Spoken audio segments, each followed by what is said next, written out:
Hello guys and welcome and today we are going to talk about later Vedic period, है ना, जो कि around 1000 BC के आसपास स्टार्ट हो गया था।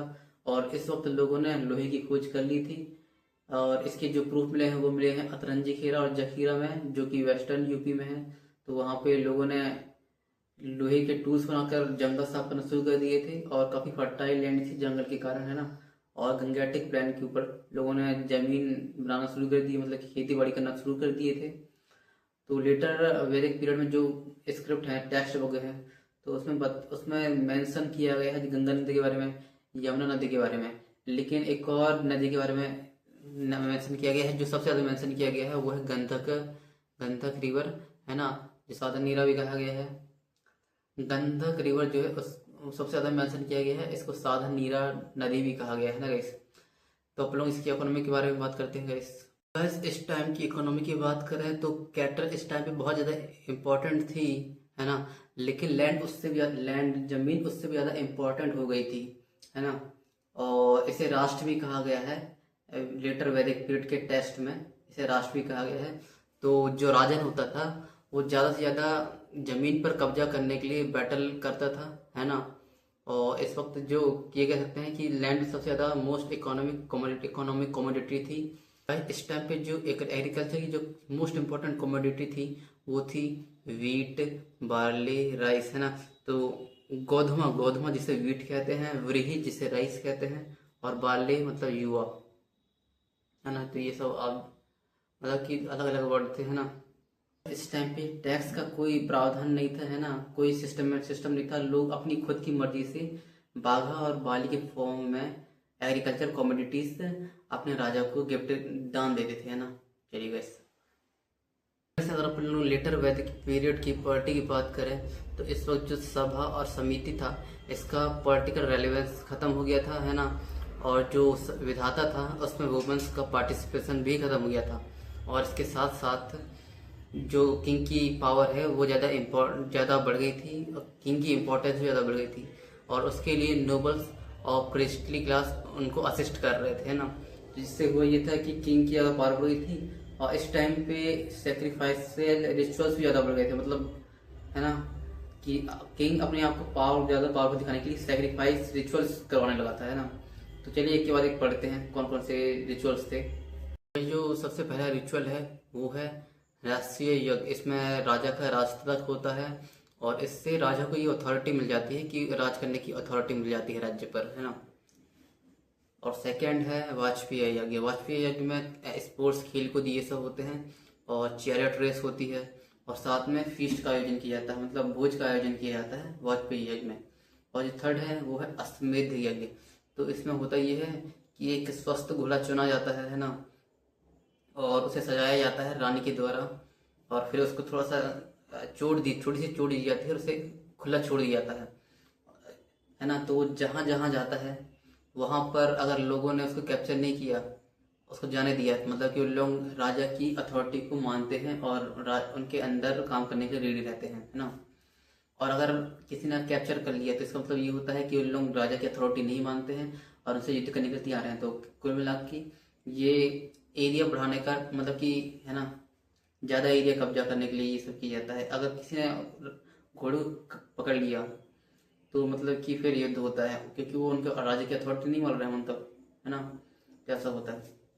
तो कैसे ये पूरा रिचुअल 40 दिन में होता है ना।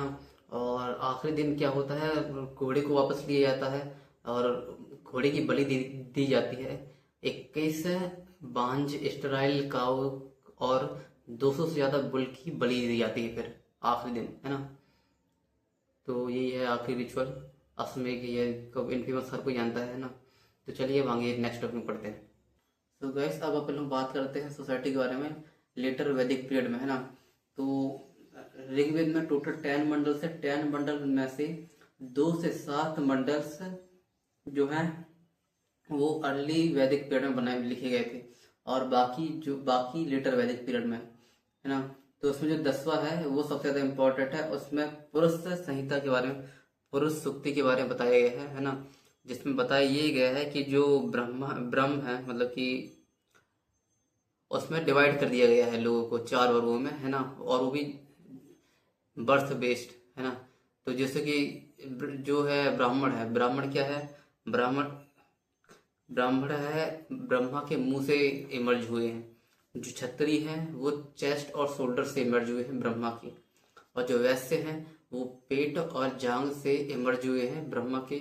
और जो शूद्र हैं वो पैरों से इमर्ज हुए हैं ब्रह्मा के, है ना। तो कास्ट बेस्ड डिस्क्रिमिनेशन यहीं से शुरू हुआ था, है ना। और स्त्रियों की बात करें तो लेटर वैदिक पीरियड में स्त्रियों को पॉलिटिकल राइट्स मिलने बंद हो गए थे, पर उनको एजुकेशन राइट्स मिलते भी थे, है ना। तो एक अच्छा एग्जांपल है विदुषी गार्गी। तो वो काफ़ी अच्छे स्कॉलर थी, है ना। और लड़कियों को पॉलिटिकल राइट्स नहीं मिलते थे लेकिन एजुकेशन राइट्स मिलते थे। और जो गंधर्व विवाह है उसको भी अपोज किया जाने लगा, है ना। लव मैरिज नहीं हो रहा था।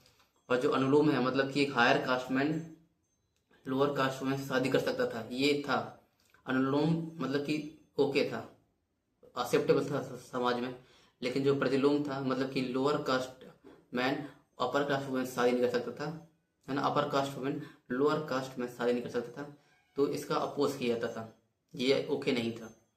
तो ये था। चाइल्ड मैरिज के कोई भी इंस्टांसेस नहीं है, चाइल्ड मैरिज नहीं होती थी, लेकिन विडो मैरिज नियोग विवाह के जरिए हो जाती थी, है ना।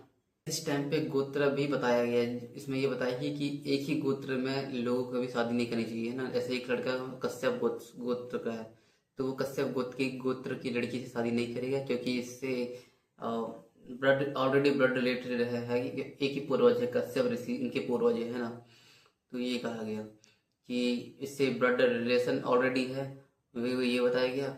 और इससे जेनेटिक डिसऑर्डर भी नहीं होगा और ब्लड रिलेटेड प्रॉब्लम्स भी नहीं होगी बहुत सारी, और समाज में एकता ही बनी रहेगी। इसलिए कश्यप गोत्र, है ना, वशिष्ठ गोत्र, जितने भी ऋषि मुनियों के लीनियज है उनके बारे में बताया गया कि एक ही गोत्र में शादी नहीं करना है, क्या है ना।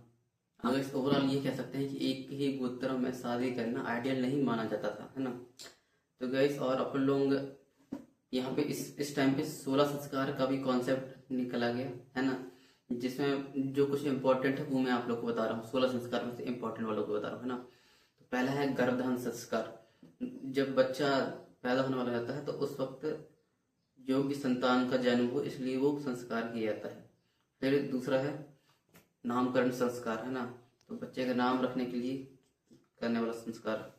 चौराकर संस्कार, बच्चों का पहली बार मुंडन किया जाता है बालों का, है ना, बाल मुंडवाए जाते हैं। फिर चौथा है उपनयन संस्कार, है ना। सीक्रेट थ्रेड संस्कार, मतलब कि जो सिर्फ द्विज लोग ही कर सकते हैं, है ना। ब्राह्मण, क्षत्रिय और वैश्य, क्योंकि उन्हें द्विज माना गया है। द्विज का मतलब होता है जो 2 बार मनुष्य बन जाते हैं ना, दूसरी बार जन्म लेने वाले मनुष्य बनते हैं। शूद्रों के लिए ये नहीं है। और फिर 5वां है विवाह संस्कार,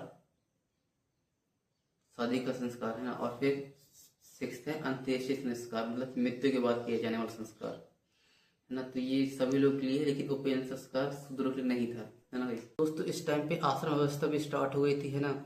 शुरू के 3 स्टार्ट हो गए थे और जो चौथी थी वो गौतम बुद्ध के पीरियड के बाद हुई थी, उनसे इंस्पिरेशन में हुई थी, है ना।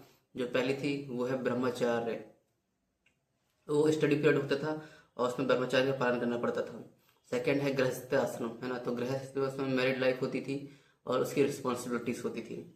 और थर्ड है वनप्रस्थ, है ना, वनप्रस्थ।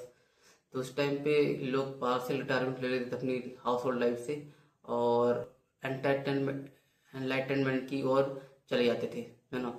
और फिर जो चौथा बाद में ऐड हुआ वो है संन्यास, गौतम बुद्ध के पीरियड के बाद हुआ था। तो इसमें complete retirement from house hold life, है ना, टू अटैच। संन्यास होता था वो एनलाइटनमेंट के लिए होता था, ना कि एंटरटेनमेंट के लिए, एनलाइटनमेंट के लिए होता था, है ना।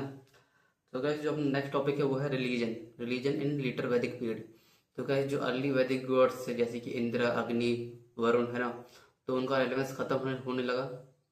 और साथ में नए गॉड जैसे कि Prajapati, creator of the universe, जैसे ब्रह्मा, विष्णु, महेश, इन लोगों को ज़्यादा मानने लगे सब लोग, है ना। और साथ में ये लोग भगवान की पूजा प्रार्थना करते थे, प्रेयर्स करते थे, नाम जप करते थे, है ना। और होता था वो मटेरियल ज्ञान होता था, लेकिन उसके साथ कई लोगों ने स्पिरिचुअलिटी को भी ज़्यादा ध्यान में रख के एनलाइटनमेंट के लिए भी ये सब करने लगे, लोग प्रार्थना करने लगे, भगवान को पूजने लगे एनलाइटनमेंट के लिए भी, है ना। तो इससे थोड़े बहुत बदलाव आते रहे, है ना। चलिए आगे बढ़ते हैं। ये भी हुआ था कि लोग इसके सेक्रीफाइस, ये सब इन सब चीज़ों से लोग ज़्यादा बहुत ज़्यादा अफेक्ट हुए थे, और इसके साथ नया रिलीजन स्टार्ट होना शुरू हो गया, इसकी बुद्धिज्म, जैनिज्म। तो गाइस नेक्स्ट टॉपिक होगा अपना बुद्धिज्म। चलिए शुरू।